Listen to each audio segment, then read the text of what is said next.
Mesdames et messieurs, je suis Pachel Pont. Je vous invite à plonger avec moi dans cette immersion exclusive au cœur de la préparation physique de l'Assoto. Suivez. Je descends les fessiers là. Voilà, un peu. Voilà. Voilà, je bloque un peu, je remonte, voilà. Alors bonjour coach. Bonjour, Fat. Pour commencer, est-ce que vous pouvez vous présenter? Quel est votre rôle au sein de cette équipe de Assoto? Merci Pachel, merci de m'avoir donné l'opportunité de m'exprimer aujourd'hui au nom du staff technique en mon rôle d'assistant chargé de la préparation physique.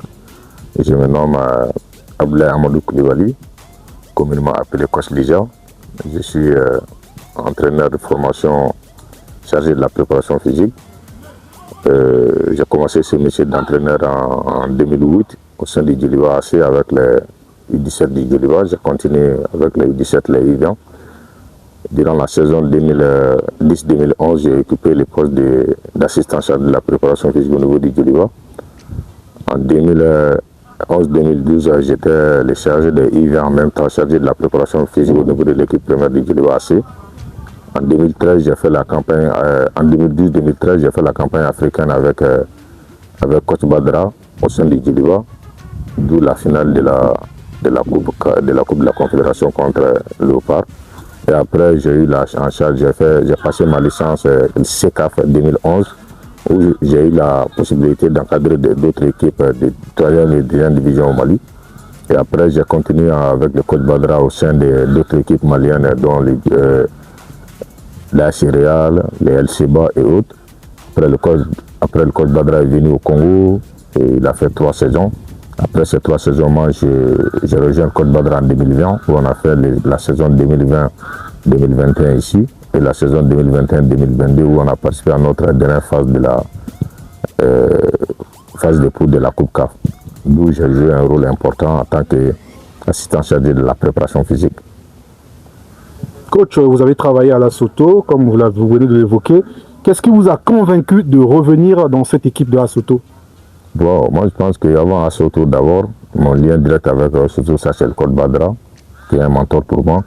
Depuis tout jeune, j'étais U17 à la Céréale en tant que joueur. Déjà, coach Badra était chargé des jeunes au niveau du COE. Saison 99-2000. Après, il est parti pour sa formation en France. Il est revenu prendre le Sobé, l'équipe première du Sobé. De lui, on se connaissait bien, on échangeait. Vu que lui, c'est mon mentor, il était là, j'étais obligé d'être avec lui. Je me souviens, on a travaillé à Soto ensemble pendant 2 saisons.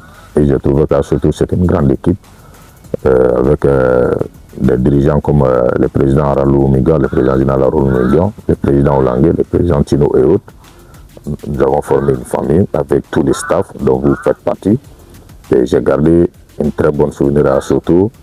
Je suis parti de la Soto, je suis parti avec le coach Badra au Mali. On a pris l'équipe nationale I-23 pour participer aux Jeux Olympiques. Nous avons fait les éliminatoires de la Coupe d'Afrique I-23. En ce moment, je n'étais pas le préparateur physique, mais plutôt l'entraîneur adjoint. Et puis, étant auto ici, j'ai bénéficié d'une formation en préparation physique et mentale au Maroc. Et j'ai profité de cette formation également pour orienter mon camarade qui était en charge de la préparation physique au niveau des I-23 vers le Maroc. Et on travaillait ensemble, j'étais en même temps adjoint et j'aurais fait la préparation physique au niveau des I-23. Bon, après l'équipe nationale I-23, j'ai pris une équipe au Mali, Yélé Olympique, Binga FC plutôt, qui était en difficulté. Et j'ai pu les faire maintenir en 9 mois de championnat. J'ai fait 4 victoires, 4 matchs nuls et une défaite. Ça veut dire que déjà, aujourd'hui, le rôle de préparateur physique est très, très, très capital dans la préparation d'une équipe. D'où je me souviens en saison 2021-2022, malgré qu'il n'y avait pas de championnat congolais, on a pu vraiment quantifier les chances, donner une orientation à l'équipe pour permettre à l'équipe sans championnat de se qualifier pour la Coupe de la Confédération. Coach, l'équipe s'apprête à jouer la Coupe de la Confédération CAF en septembre. Alors qu'il n'y a pas de championnat cette année, comment comptez-vous gérer cette préparation si particulière? Bon, je pense que cette année, c'est un peu différent par rapport à la saison 2021-2022. Parce qu'en saison 2021-2022, il y avait eu une championnat irrégulière avant la Coupe d'Afrique déjà. Il y a eu un temps de pause. Mais cette année, vu qu'au Congo ici, il n'y a pas eu de championnat, le comité ad hoc avait organisé un mini-championnat. Bon, le championnat même n'a pas eu lieu. Ils ont eu 9 journées. Nous sommes venus trouver des joueurs locaux au repos pendant 4 à 5 mois. Et je pense que déjà, à distance, avant de venir, on travaillait avec les collègues, dont mon assistant, le coach Thierry, qui faisait la réathlétisation des joueurs. Nous sommes venus trouver déjà qu'ils avaient travaillé sur 3 semaines, d'où nous sommes en train d'aller avec les jeunes petit à petit. Parce que cette année, il y a une autre particularité, c'est la Coupe de la Confédération de la Ligue des Champions. Il faut juste attendre la fin du CHAN pour jouer sa compétition. Ça aussi, ça va nous favoriser un peu. Parce que durant les années précédentes, en fin de saison, les joueurs viennent du repos seulement, il y a les éliminatoires sans championnat. Mais cette fois-ci, on a eu le temps de les préparer sur pratiquement 5 semaines de réacclimatisation des joueurs locaux. Et il y a des joueurs expatriés aussi qui sont venus du Mali, dont on a actuellement 6 joueurs. Et il y aura 2 autres qui vont venir, dont un joueur de champ, Garin les buts, et ils viennent de jouer un championnat régulier. Et je pense que ça va un peu aider l'équipe. Coach, vous venez d'évoquer l'arrivée de nouveaux joueurs maliens. Alors, comment comptez-vous travailler pour harmoniser le niveau physique de l'ensemble du groupe? Bon, je pense que dans le cadre de l'harmonisation, c'est aussi simple que ça. Vu que ces joueurs-là venaient d'un championnat régulier, ils ont eu un temps de repos après le championnat. Mais les joueurs locaux ont repris avant eux. Ça veut dire déjà, avant de venir, comme je l'ai dit précédemment, on travaillait en harmonie avec les collègues qui étaient ici, dont le coach mondial et le coach Thierry. Déjà, ils avaient déjà commencé un boulot. Ça veut dire que ceux qui viennent du Mali sont des joueurs déjà compétitifs qu'on a ciblés. Ce ne sont pas des joueurs qui n'ont pas joué une saison, mais ils ont plutôt joué une saison régulière. Et on se dit déjà, là où on est, on a un groupe. Même ces groupes-là vont peut-être aider les autres à progresser un peu. Je pense que les matchs passés contre l'équipe nationale, tu as bien vu, et les matchs étaient le 11 de départ. Il y a les Maliens, ils étaient 6. On a vu une très bonne première mi-temps, on a fait 0-0, c'était un bon niveau. Après, on a changé un peu, tu as vu le manque de compétition des uns et des autres, afin de telle sorte que l'équipe a un peu chuté, ça se comprend. On va travailler de telle sorte que les joueurs peuvent avoir les niveaux athlétiques et surtout les niveaux cardio, parce qu'aujourd'hui, le football moderne, c'est un peu orienté vers la philosophie du coach. Le coach nous a donné sa philosophie, ça c'est un secret qu'on a, il nous a donné sa philosophie et nous allons orienter notre préparation physique vers cette philosophie-là. Coach, quels sont les actes prioritaires que vous avez identifiés dès le début de votre travail?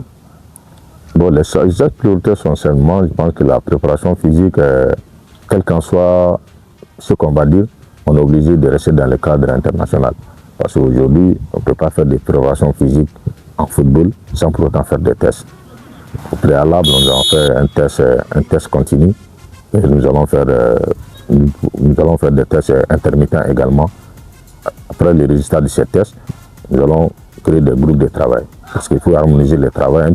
Un joueur peut être talentueux, mais il se peut qu'il n'a pas le niveau d'endurance nécessaire. Le rôle du préparateur physique est très prépondérant parce que déjà, si le coach, il y a des matchs on peut jouer des matchs à l'extérieur. Ces matchs peuvent être des matchs très durs. On a besoin de joueurs qui courent plus, même s'ils n'ont pas assez de talent, qui ont un niveau cardio élevé. Les matchs à domicile, le coach peut dire, bon, moi je vais à ce niveau, un joueur très technique, on peut dire au coach, bon, nous quand même, notre observation c'est ça, parce que c'est très très important. Et avec l'aide de l'équipe également, nous avons commencé la phase PPG aujourd'hui, qui va se sentir pratiquement 6 semaines. Pendant ces 6 semaines, il y aura des séances matin et soir d'effort, et il y aura des journées de mise au vert, et il y aura également des moments sur 3-2 semaines d'internat comme ça. Et je pense qu'avec ça, nous allons travailler en salle, nous allons travailler en nature pour l'oxygénation. Et je pense qu'on a vraiment le temps de travailler pour pouvoir mettre en place une équipe compétitive. Mais ce travail va se conclure par la qualité des joueurs. Si nous avons actuellement 11 joueurs en équipe nationale, ça va nous aider également parce qu'ils sont en pleine préparation du CHAN.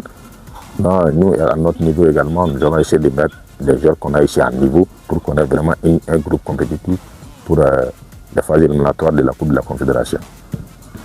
Que peut-on attendre de cette équipe physiquement d'ici septembre? D'ici septembre, on peut avoir vraiment une équipe costaud, comme je l'ai bien dit. Et sur le plan local, il n'y a pas eu de championnat, mais le champ va beaucoup nous aider. Parce que déjà, vu que ces joueurs-là iront au champ, quand on part au champ, on est obligé de se surpasser. et ils vont s'y passer. Et vu qu'on aura également 8 joueurs étrangers qui vont renforcer l'équipe, je pense que le groupe du Chan qui fait 11, les 8 joueurs étrangers également qui font pratiquement 8, ça nous fera 19 joueurs compétitifs. Et les autres qui sont là, on va jouer des matchs amicaux parce que pendant ces 6 semaines de préparation, on aura 11 matchs amicaux, peut-être avec quelques matchs internationaux également. On a déjà des matchs internationaux qui sont dans le programme, et puis il y avoir d'autres. Mais nous sommes sûrs qu'en allant petit à petit, parce que c'est bien sûr, on veut rendre les joueurs compétitifs, mais on ne peut pas directement les booster. Nous sommes obligés de rester dans les filières. Là où nous sommes actuellement, nous sommes dans la filière aérobique. La semaine prochaine, on va essayer de monter un peu le niveau du travail pour préparer la compétition.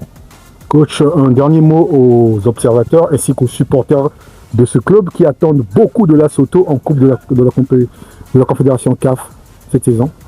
Bon, je dirais juste aux observateurs et aux supporters de rester derrière l'équipe, de rester derrière les staffs, de rester derrière les gens. Parce qu'on a mis les moyens qu'il faut pour qu'on puisse réussir. Et nous, à notre niveau, nous allons tout faire pour réussir ce travail-là. Que ce soit sur les plans tactiques, les plans mentaux. Parce qu'aujourd'hui, quand on prend la préparation physique, on ne peut pas être physiquement prêt tant qu'on n'est pas mentalement prêt. D'où actuellement, nous faisons des formations en préparation physique et mentale. Déjà sur les plans mentaux, on travaille beaucoup. Sur le plan physique également, nous sommes là pour assister les coachs. Mais que les gens se disent également que quand on est dans un championnat où on vient d'une saison sans championnat, c'est très très difficile. Mais nous allons faire l'impossible pour qu'on puisse vraiment relever les défis. Parce qu'à Soto, on a déjà l'expérience, déjà une équipe en compétition africaine et une équipe en championnat et en coupe seulement, ça fait 2. Parce que quand on sera en compétition africaine, il y aura plus de visibilité. L'équipe sera aussi continentale. Et je me dis que, Inch'Allah, ça va aller. Merci, coach. Merci, je vous en prie. Bien joué. 10 à jouer.